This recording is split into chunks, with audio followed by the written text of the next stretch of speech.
previously we talked about the contents of bacteriology. We talked about the general knowledge on bacteria, and we introduced the major bacterial pathogens in different categories, different types. And from today on, we'll introduce virus. So viruses are another major group of pathogens which can infect human, for sure, especially during the pandemic. We understand this, and we are experiencing a pandemic we never imagined before. And everyone in the world is influenced by a tiny virus, even though the particle size is only like 100 nanometer, and it only contains like around 20 genes, 20 different proteins, and that can influence everyone on the earth.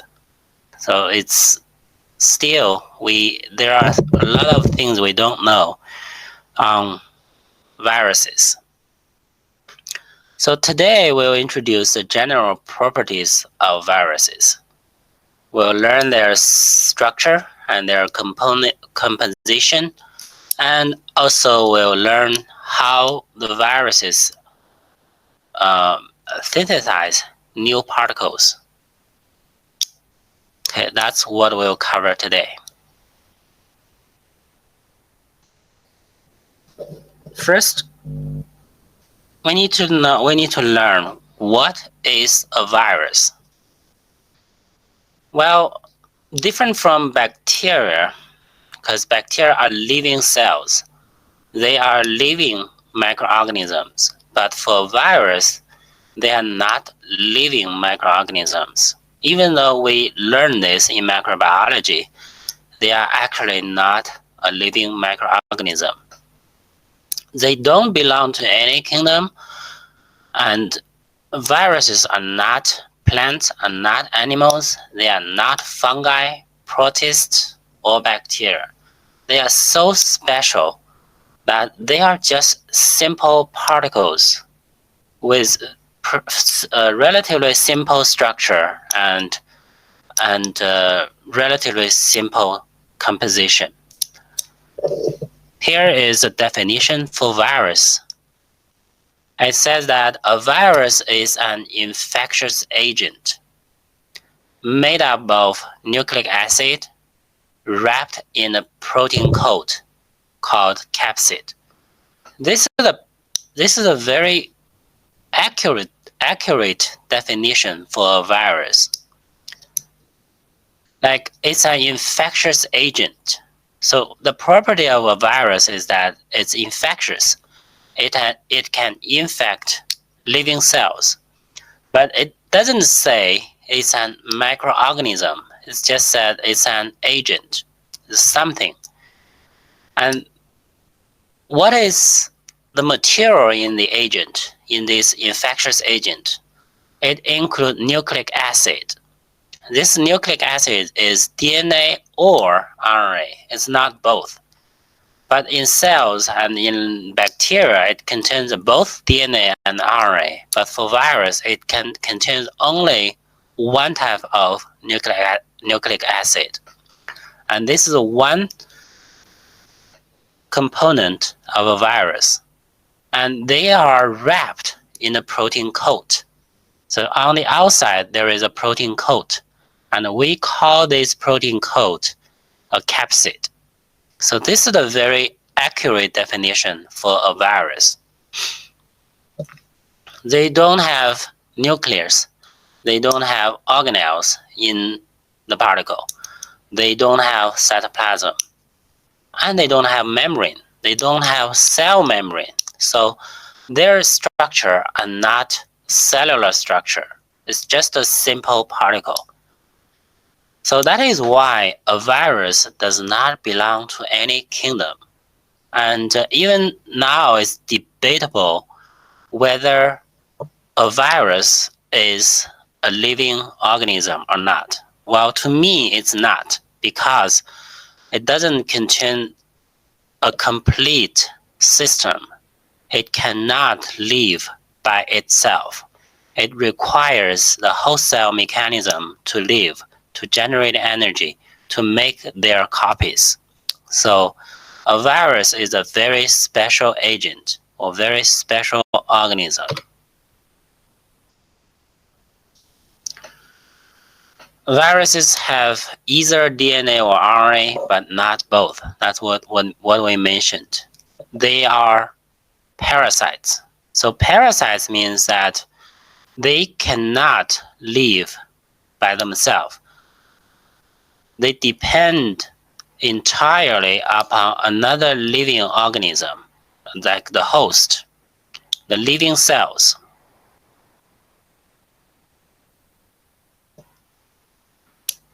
In this picture, you'll see this is the viral infected cells under electron microscope.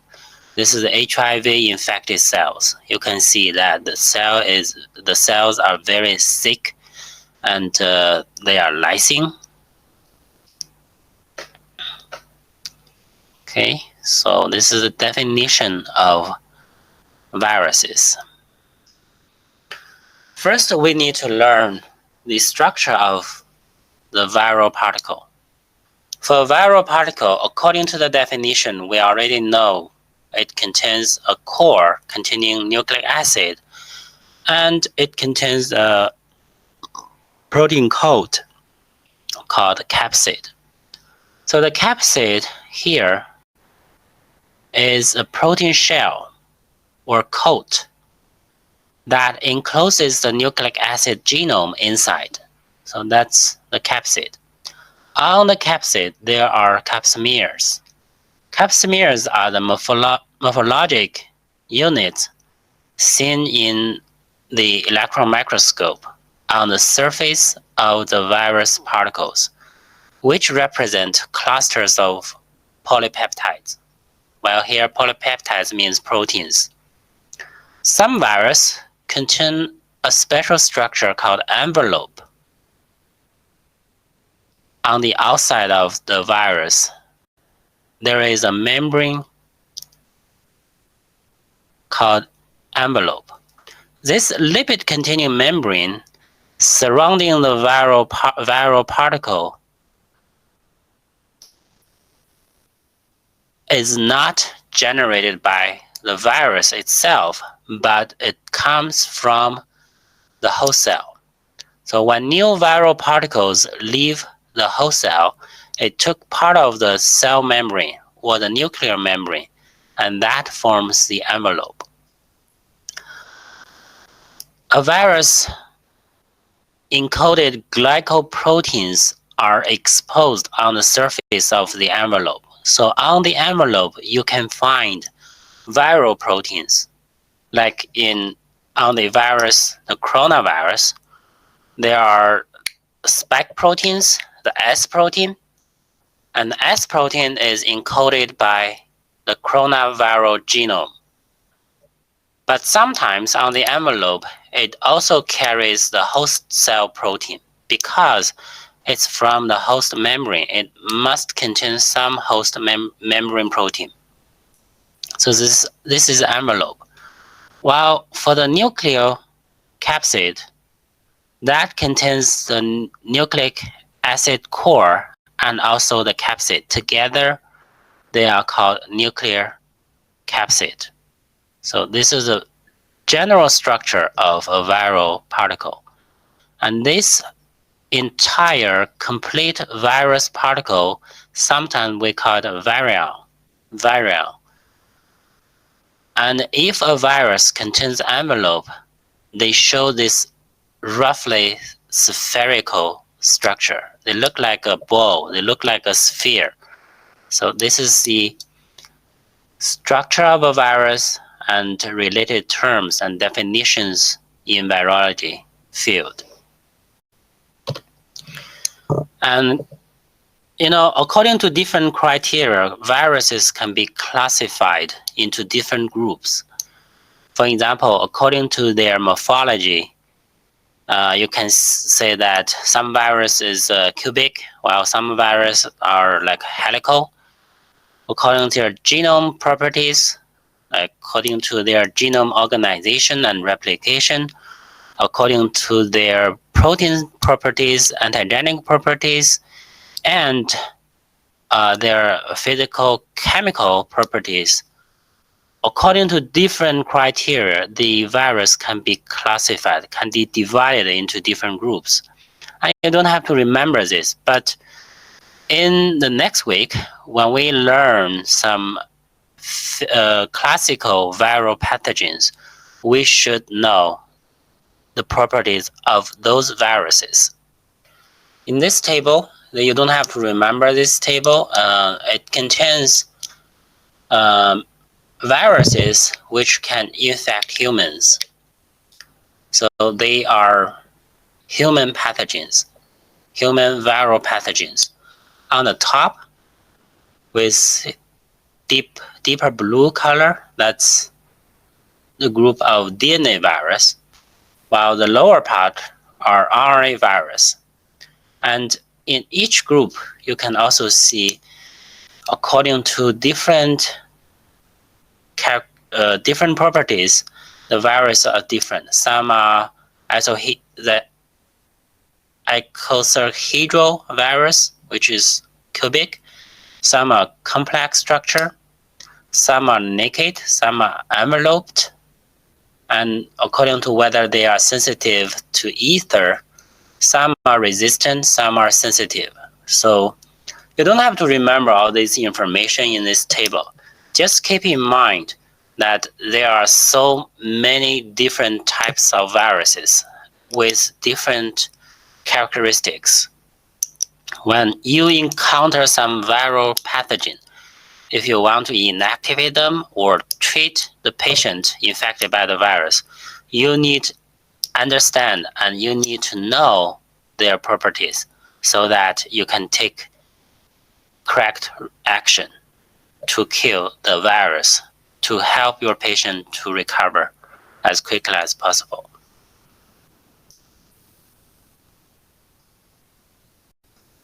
Okay, and the size of viruses. When we talk about microbiology at the beginning of our course, we learned the scale of different microorganisms, including bacteria. And we learned that the size of bacterial cells are on the scale of micrometer. So it's visible under light microscope. So you can stain the virus and check it with microscope. And that can help us to decide what morphology they look like and whether they are motile or not. But for viruses, they are even smaller. The diameter of a viral particle range from 20 nanometer to 300 nanometer. So they are very small. And this size is not visible under light microscope. To examine the morphology of a virus, you need to use the electron microscope. And you can see here, the viruses can look differently, very differently under electron microscope. Some are showing the complex structure like this pox virus. Some are showing this cubic structure, or some are showing like spherical structure. So very different. Structure of viruses, this is according to their symmetry of the virus particle. Viruses can be divided into several groups. Some are cubic, such as a icosahedral symmetry. So on this virus, it contains 20 different facets on the surface. So it got the name of icosahedral. And it belongs to the cubic symmetry. Some are helical symmetry, some are complex structures. Let's check each group. And this is cubic symmetry, and this is icosahedral structure. You can see there the triangle facets on the surface, and each side is made up by protein molecules, and several protein molecules can form one surface. So this is cubic symmetry. Another symmetry is this one, the helical symmetry, like in this one. This is a famous plant virus, I think, and their RNA genome layout in a helix, like this. And their capsmere proteins surround the RNA molecule and also in a helix, winding up into a helix. So this type of virus we call the helical symmetry. I think you on your textbook you can find more viral pathogens in this structure, the helical symmetry. These green particles, green molecules are the capsmeres on the surface of the virus. Complex structure. There are different types of complex structures, like this pox virus, like this. But when you dissect the viral particle, you can see that inside of the viral particle, the structure is complex. And previously, we learned the bacteriophages, like the T4 bacteriophages. This structure is also complex. The head is the cubic, and you have a cubic head, but there is a tail, and also the end plate and also tail fibers assembling this complex structure. So the take-home message is that there are so many different types of viruses, and they look differently with different structures.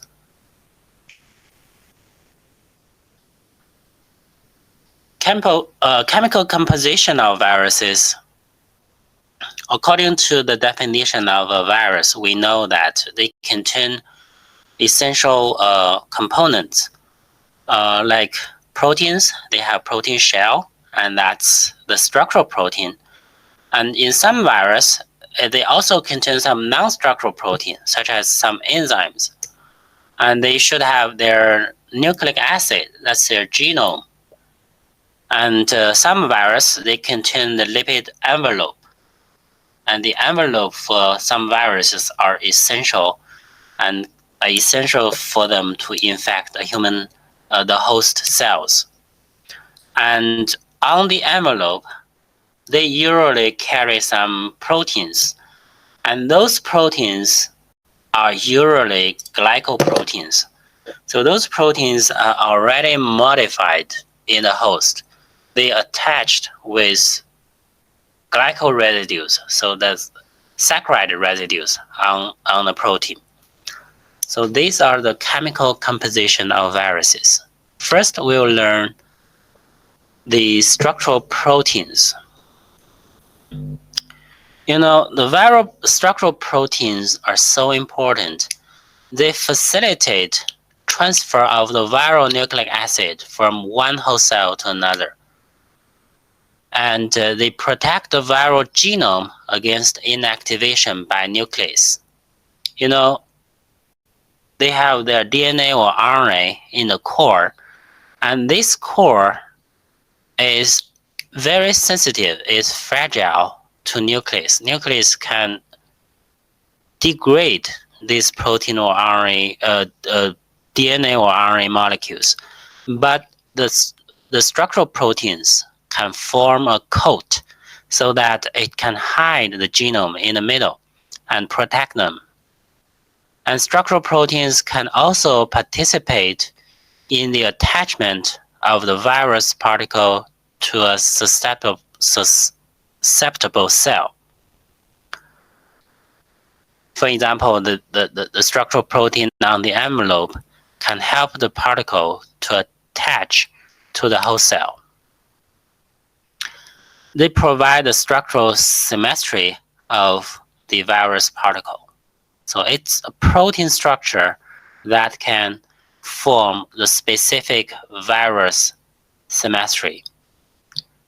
And they can also determine the antigenic characteristics of the virus, because these structural proteins can stimulate the immune system so that the immune system can differentiate one type of virus from another one.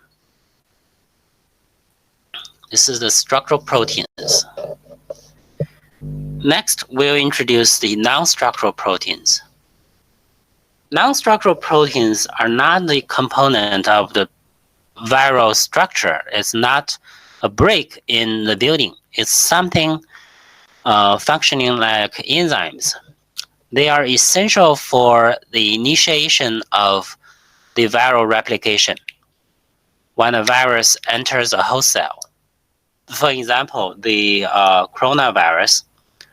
Coronavirus is RNA virus, and it requires the RNA-dependent RNA polymerase to make new RNA strand. And that RNA polymerase is one type of the non-structural protein. And in another virus, in HIV is a retrovirus. After it infects the host cell, it uses an enzyme called reverse transcriptase. And this reverse transcriptase is RNA-dependent DNA polymerase, which can transcribe RNA genome into DNA molecules. So this is another enzyme, reverse transcriptase. These are the non-structural proteins. Nucleic acid. Viral nucleic acids are actually very diverse. There are different types of nucleic acid. They encode the genetic information necessary for replication of the virus. So this is nucleic acid. They might be DNA or RNA. If it's DNA nucleic acid, we call this virus a DNA virus. If it's RNA, we call this RNA virus. And they might be single or double-stranded.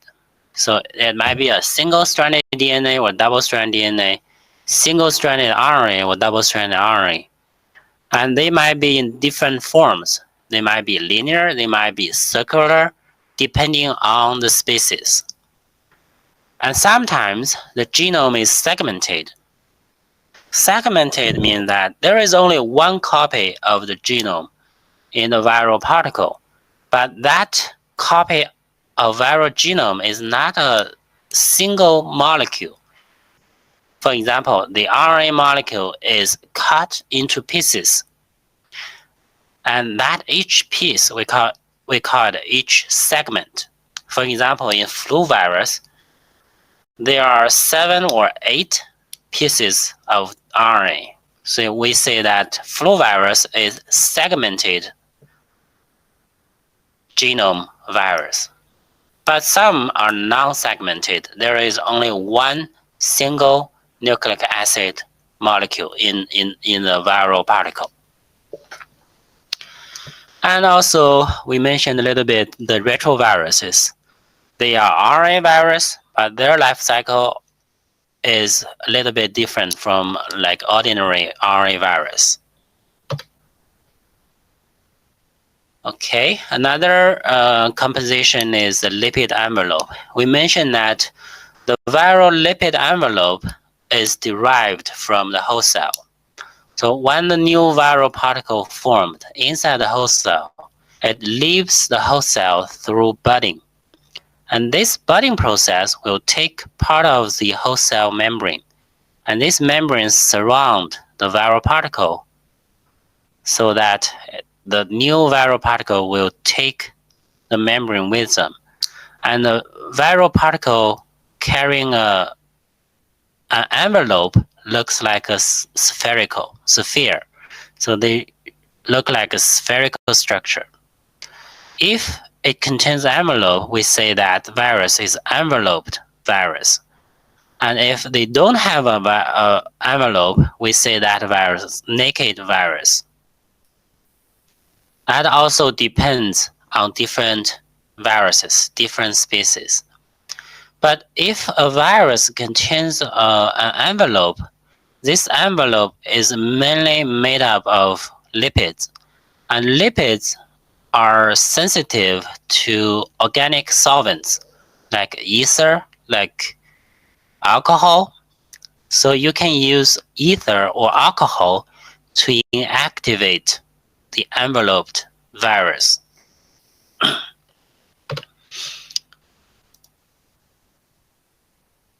Another composition of a viral particle is viral glycoproteins. And we mentioned that these viral glycoproteins are encoded by the virus genome, but they are modified by the host cell. They are on the membrane. And they are involved in the membrane fusion and infection. And usually they are important viral antigens. Like for our vaccines coming out recently, I think you know the news that in recent several days there are several vaccines approved. There are 2 mRNA vaccines approved in USA, and another vaccine approved in UK. And those vaccines actually they use the viral gene, the S protein, as the antigen to stimulate the host immune system. And the S protein on coronavirus is one glycoprotein. So it's an important viral antigen. We can utilize this antigen to activate our immune system. Okay, so we'll have a break for about 10 minutes. Then after that, we'll talk about the replication of viruses, how they infect the host cell, how they replicate in the host cell. Just now, we introduced the basic viral structure and composition of viruses. Now we learn the general replication of viruses. So what steps are involved for the virus to replicate? And previously we learned bacterial viruses. So that's a bacteriophage. And for the human virus, it's kind of similar, but a little bit different. The first step is the attachment. That's similar. The virus needs to attach to the host cell, to the susceptible host cell, to start the infection. And then penetration. Penetration means the virus needs to get into the host cell. And uncoating. Uncoating, we know that the viral structure, the genome is surrounded by a protein shell. You need to remove the protein shell so that the genome is exposed to the host cell components. And this step we call it uncoating. The next step is expression of the viral genome and synthesize new material for new viral particles. And finally, there is assembly of the new viral particle and release of the new particle into the extracellular space to start another round of infection. So this is a general procedure. Let's see the first step. That's the attachment. Attachment is the interaction of a virus with a specific receptor on the whole cell surface. Okay? It doesn't infect any type of cell. It only infects the type of susceptible cell expressing that specific receptor. Without the receptor, it cannot get into the cell. It cannot infect. The receptor molecules differ for different viruses, but are generally glycoproteins on the whole cell surface. The specificity of the reaction between viral protein and host receptor defines and limits the host species as well as the type of cell that is infected. So it's not surprising that one type of virus can only infect one species, and within that species, it can only infect a group of cells, a type of cells. Last time we learned the viral structure, the viral composition, and also we learned the related terms, related definition in virology. And of course, those are the basic terms. And we learned how a virus infects the host cell and how they synthesize their material to make new viral particles in host cells. Well, there are different types of viruses, and their biosynthesis happens in different ways. And something left over is defective viruses. This is a special virus which lacks one or more functional gene required for viral replication. So you can understand that this virus is not a complete virus. Even though they can infect the host cell, they cannot replicate by themselves. So that is why we call them defective. They require some helper activity from another virus so that they can replicate and mature in host cells. Some defective viruses require infectious virus from the homologous virus. So this virus is a defective virus from virus A, so it requires help from the wild type A so that they can replicate. Well, some viruses are defective and they require unrelated replication. They require unrelated replication competent virus as helper. Okay, someone attended the lecture this morning, right? Did I start the wrong section? I don't think so.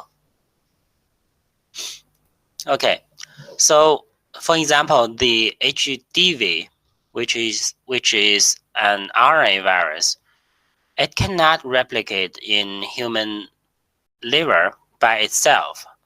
It requires the infection of HBV, which is a DNA virus, and only they infect the human liver at the same time. HDV virus can replicate. So this is a definition for defective virus. And another term we want to learn is interference. So interference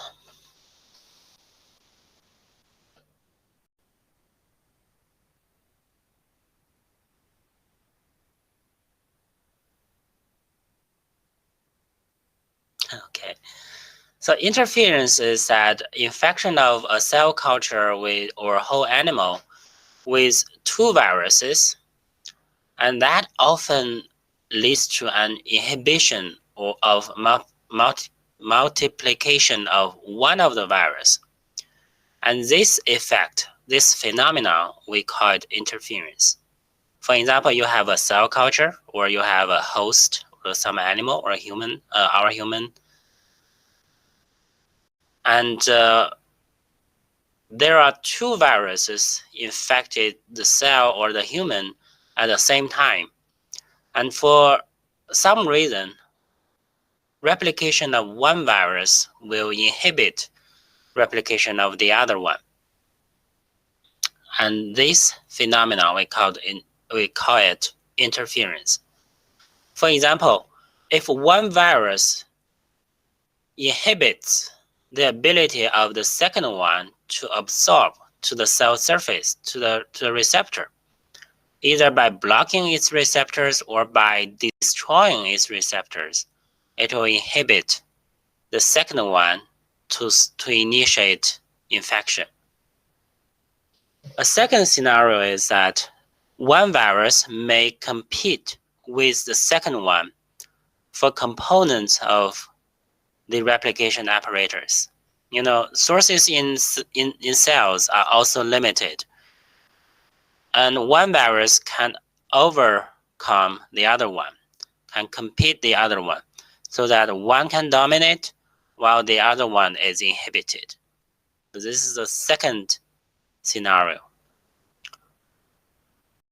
A third situation is that the first virus may cause the infected cell to produce an inhibitor, to produce some molecule, for example, interferon. That's the one you learned in immunology class. And this interferon protein can prevent replication of the second virus. So this is the interference phenomenon. And this is an interesting point in evolution. You know, different lives, different forms of life, or even though sometimes we think that virus is not a form of life, and during evolution, they need to find a way, find different strategies to pass their gene, to pass their genetic material, and make more copies. And this interference can make sure that their own gene can be passed down, while the enemies or competitors will not use the limited sources. This is the interference phenomenon. And this figure can help us to understand the interference phenomenon. Well, usually you have a virus, the normal virus, which is shown in green color. It can infect the host cell, and in the host cell, it will replicate and make a lot of copies. And this is a standard infection. But of the new viral particle, there might be one, which is the red one, the defective virus. And for the defective virus infection, if there is interfering, as number C, this red one, the defective virus, can infect the host cell. Then after that, a normal cell can infect the same cell. And this time, there is interfering. The defective one can interfere the green one. And finally, you get a lot of red virus. So this is a defective interfering. While for defective non-interfering, that's the one in the middle, you have a defective virus, and it doesn't interfere normal infection. And the green one can come in, and finally, the green one also dominate, even though there is some defective virus replicated with the green one. So these are different situations for interference phenomena. Okay, so that's the leftover from last topic. And we have more videos included on Superstar application. You can log in and watch the videos on that platform. Well, to be honest, those videos are not created by myself. I found them online. Most of them are from YouTube. So if you have access to YouTube in your country, you can also watch those videos on YouTube. And according to previous experience, students like those videos, which are very helpful to for their study to read our material. Okay, so